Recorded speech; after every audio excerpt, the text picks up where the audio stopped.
Here is my dad's story as I remember it being told to me. My dad, some of his brothers, and some friends were out hunting, camping, and exploring.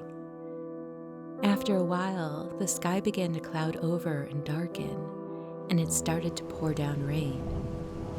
They were going to go ahead and try and make it home, or find a spot on the way to wait out the storm, when they saw an old 3-story house out in the woods. They had never seen this house before, but thought that if they were at home, whoever lived there probably wouldn't mind if they waited there until the storm passed, or at least subsided a bit. When they went to knock on the door and got no answer, they noticed it was unlocked.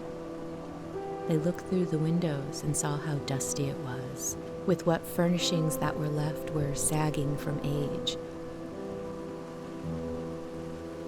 They decided, in this situation, it probably wouldn't matter if they went inside until the rain stopped. Since it was only early evening, they left their bedrolls and gear in their front room, looked around downstairs, then went upstairs and looked around the second and third floors of the house.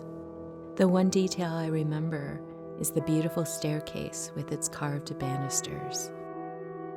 As it had started getting dark, they went downstairs and, upon deciding to spend the night, they laid out their bedrolls, lied down, and kept talking to each other. Then, they all heard what sounded like chains rattling and dragging on the floor, and something moaning and crying.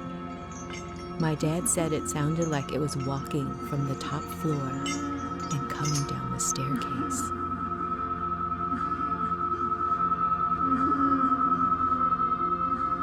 They all jumped up and grabbed their stuff when they saw her at the top of the stairs on the second floor landing.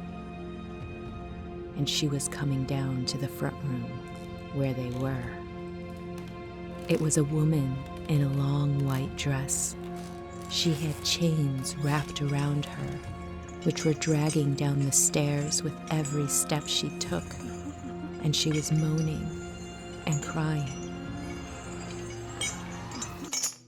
But the worst thing, the thing which sent them fleeing out the front door into the cold, dark, rainy night, was that she had no head. A headless, chain-dragging, moaning, crying ghost in a white dress.